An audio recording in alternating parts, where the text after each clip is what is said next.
all attested to Eskom.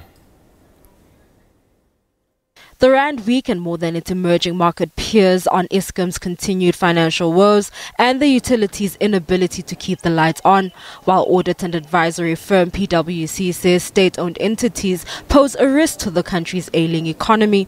As a result, South Africa stands a high risk of being downgraded further by ratings agencies this year.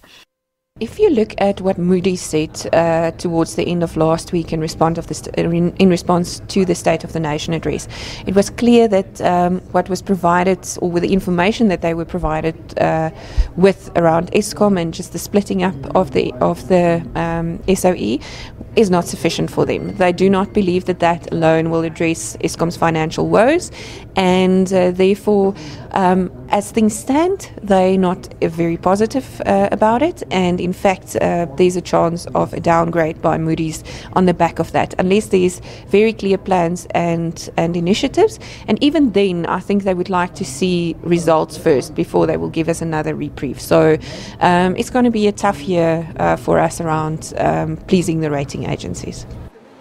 South Africa's unemployment rate has declined marginally in the fourth quarter, in line with market expectations. The unemployment rate declined to 27.1%. The increase in the number of jobs was largely in the finance, retail and private household sector.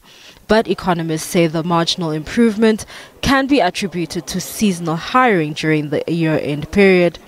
We need to grow, and I think that is, for me, the fundamental issue here. If you look at just private sector investment as an example, between 2010 to 2017, we were growing at like 1.5%. You compare that in the period from 2000 to 2007, when we're seeing annual average growth of around 9.5% in private sector investment. And for me, part of the answer for the unemployment problem lies there, that we're not seeing the private sector investment that we need to be seeing in order to sustain employment creation.